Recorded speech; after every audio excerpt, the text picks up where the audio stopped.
Thank you, whoever it was. Thank you. Good afternoon, everybody. It's a great pleasure to be here today. My role is as a bit of a killjoy to give a bit of perspective on some of the great innovation companies we're here. I'm sure almost without fault, all of the companies employ great science and great innovation. But my role and my regulated role is not to act as a charity to make employment in the UK economy, but to make money for all the people that entrust it with me. You probably can't read that, but I'll just say a little bit about what happened in 2015, what I think can happen in 2016. Then just to prove that I'm not totally miserable, I'll tell you about some of the really positive things that are happening in innovation. I am very positive that London in 2016 is a great place to think about innovation. But then some reality, innovation is great, but it's really good if you find a business with a good commercial engine, with the right people, with the right business model, and buy those investments at the right price. That's how you can make money. And then secondly, in terms of timing, very often companies can take a bit longer, and it can cost a bit more for companies to deploy their technology in the marketplaces, and that can be very expensive if the companies have to issue more money. And then I will try, with the usual disclaimer from compliance, to pick 10 interesting stocks for 2016. They will be for risk-taking investors who have a 2 to 3 year time horizon, but they're put up there in good faith. So you probably can't read that, but 2015 was a year that is a bit of a continuation of what's happened over the last 2 or 3 years.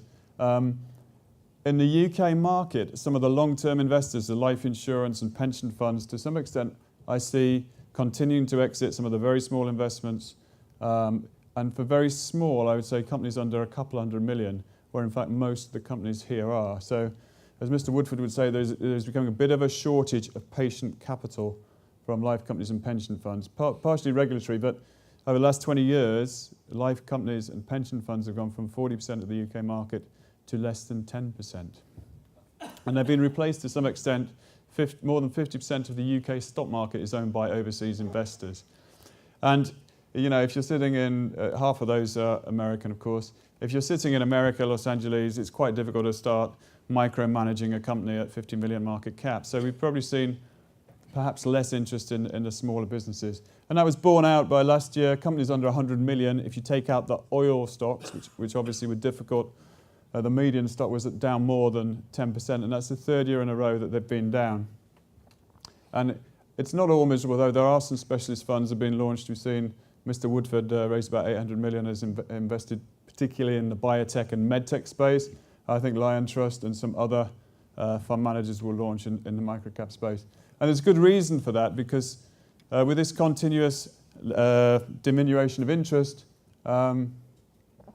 the microcap area of the market now trades at quite a big discount to the mid and large cap companies in the UK. But also there is none of the sort of glamour type valuations and unicorns that you would see in the US tech space. 2016, UK, it's low inflation, it's a low growth backdrop. Actually, within technology, you will find growth, and I'll come on to it, but you'll find some good business models as well. Commodities, a lot of people who play around in the markets will have lost a lot of money, and some of these might be the same sort of risk takers that would invest in technology, so that has been a bit of a problem. China has slowed, but you know, even if it grows at 5 or 6%, with the economy having gone up 3 or 4 times over the last 20, 25 years, it's still a big increase in output. We don't think that's going to completely destroy economies and markets, but it's a volatile environment, and I'll tell you how I think we might better deal with that a bit later. And M&A at these kind of valuations, at the lower valuation points, for companies that are truly worthwhile, must be a factor.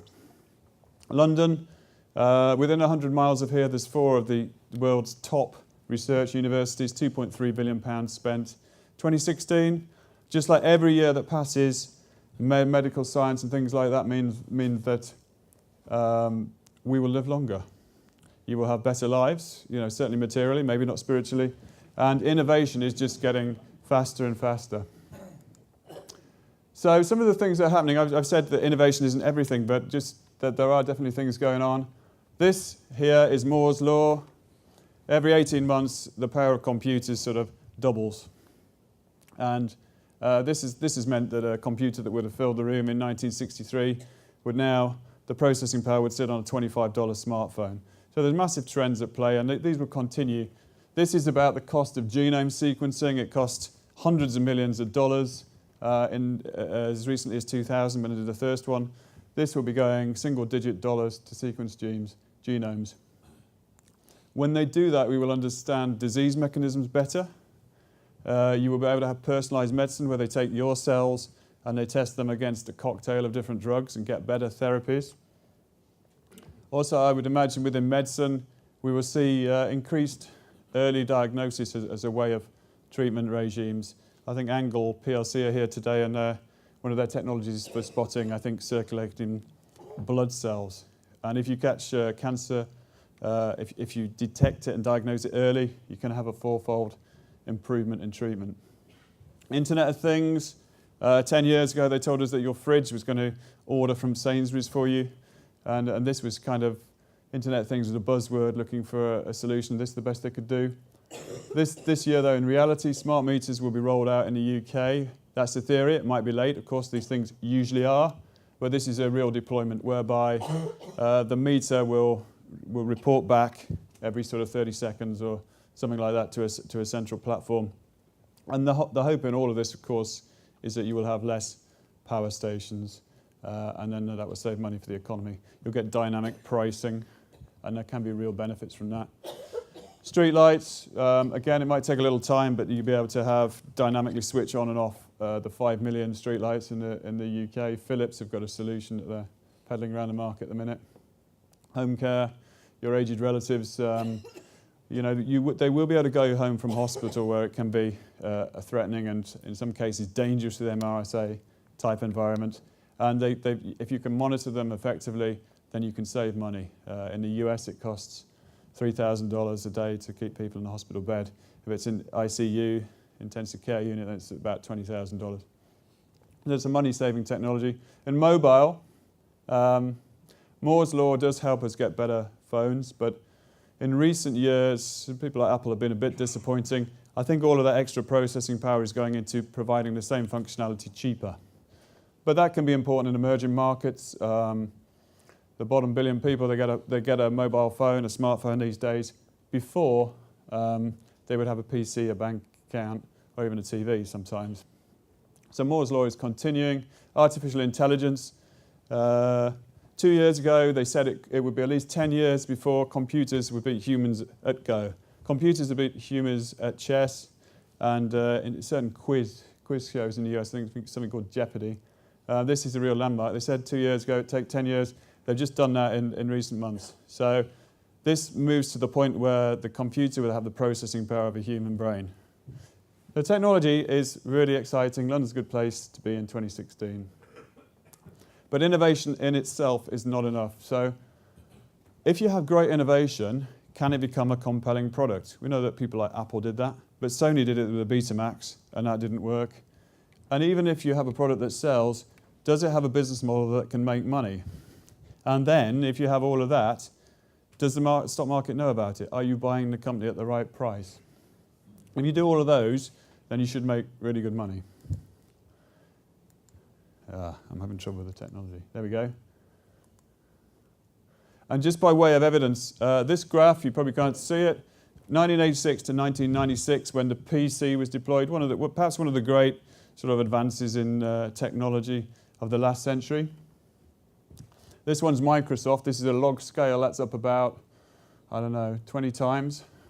Intel is up 3 or 4 times. IBM, the inventor of the PC, is down, 40, 50%. Which of those is the most technologically advanced? I would argue be Intel. People would disagree, probably then by IBM. And then Microsoft, very clever what they do, but probably not the most clever. So the cleverest solution doesn't necessarily have the best output, so don't get dragged in by technology for technology's sake.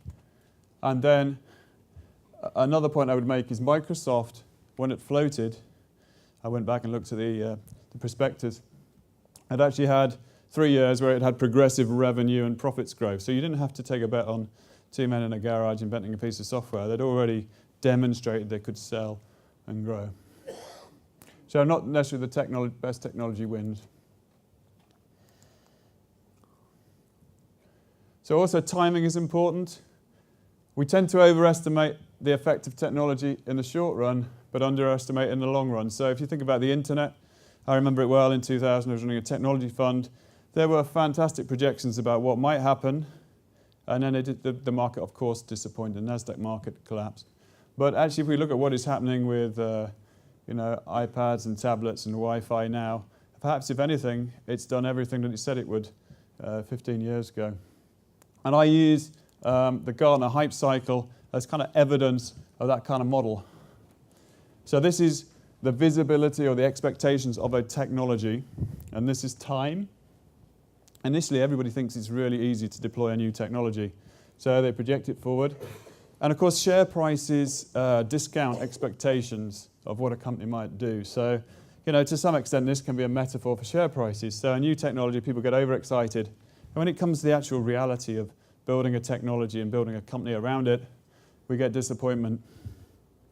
And this period here, if this could be 2 or 3 months, this can be several years. And just because the company goes through this, you would see this with Amazon. You'd actually see it with the NASDAQ market in 2000. You would see it with companies like WANdisco as well. Just because a company goes through this and it gets to here, doesn't mean that it then recovers and becomes a great investment. But by and large, those companies that have been successful have followed that kind of path. And even Arm in the UK, which is a great technology bellwether over the last 20 years, when it was part of Acorn, had a few mishaps along the way and would fit into that kind of sort of mind map. So early stage businesses often disappoint. So how can you make money from that? 3 trading strategies in different markets.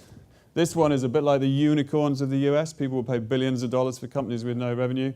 That environment does not really exist, in my opinion, in the UK today, and nor should you really be following that. Maybe in a bull market, the first 2-3 years of an economic recovery, you could get away with that. And actually, if you do that and those kind of circumstances prevail, it's the easiest way to make a lot of money very quick. But there's a reason why I've called it shooting stars. It's high risk. You have to jump off if you think the thing gets overvalued. And within that is part of the skill, knowing when.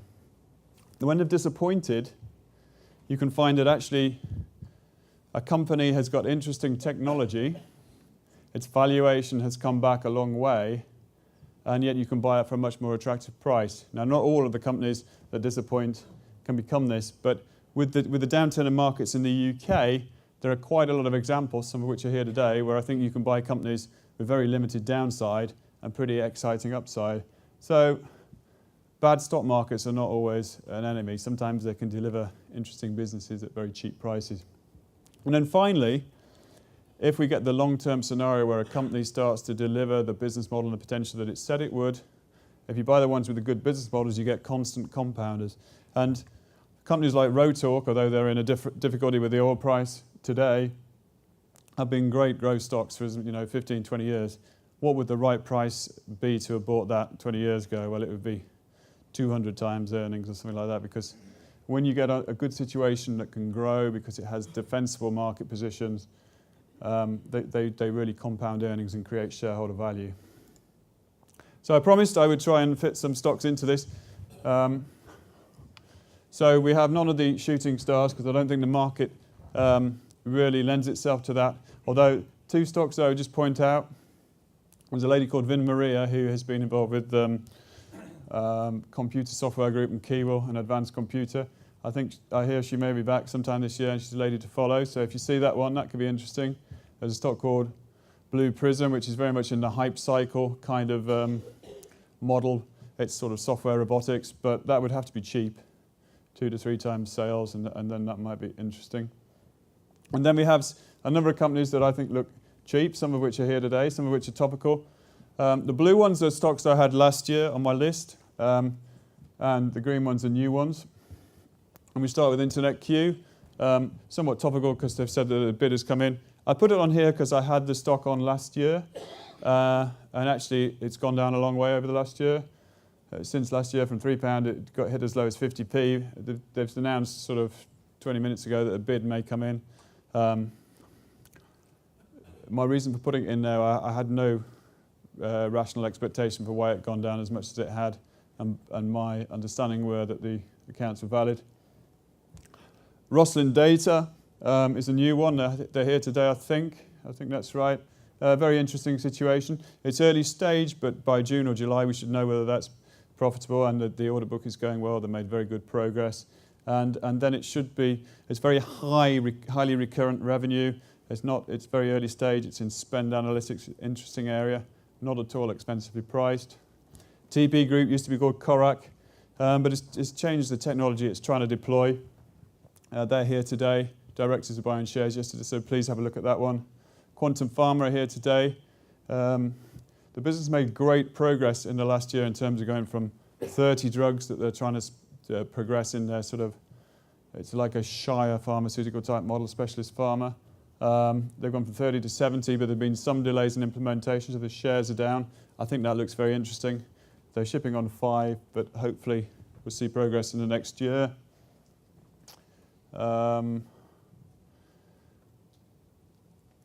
And then, so some of the more advanced ones, Horizon Discovery I think is interesting. It's got an established business that will grow revenue this year in the sort of gene sequencing area. One Spatial, based in Cambridge. Looks about fairly priced for its traditional technology, which is a cash cow, but a very interesting market coming in, which addresses a space perhaps 10 times bigger than the one they're in. Life Scientific, I mentioned before, has a box that keeps kidneys fresh. And it's had good progress with that over the last year, had positive statements. And this is not kidney to have with your steak and kidney, this is for transplantations. They've got a liver product coming through and they should sell that into China. So I think that's interesting for the long term. Smart metering, if we have the rollout of meters in the UK, that should be a very interesting situation. It could be multiples of the profits it is today, but you know, these deployments happen slowly. Softcat is really low-tech business, but is a sort of box shifter, but has a much higher return on capital than Computer Center, and has had 42 quarters of revenue, sequential revenue growth. And there's only 9 there. The one that I've missed off is First Derivatives, which I've had for the previous 3 years when I've done this, which is a consultancy business, which I'm told has not ever missed any of its forecasts for the last 12 years. And has grown sort of 10 to 15% on average. Particular opportunity there right now is that they bought a business called KD Plus, which is involved in the buzzword big data, but it has real solutions. And if the revenue comes through on that, then the kick through to operating profits should be significant. So I'm way over time. Apologies by 2 minutes. And so the backdrop for tech innovation is great. London 2016, in many ways it couldn't be better, but you have to pick the right business models, businesses with commercial energy that can deliver revenue and profits and buy them at the right price. So good luck. Hope you find some good ones this year, and the starting point is low valuations. So thank you very much.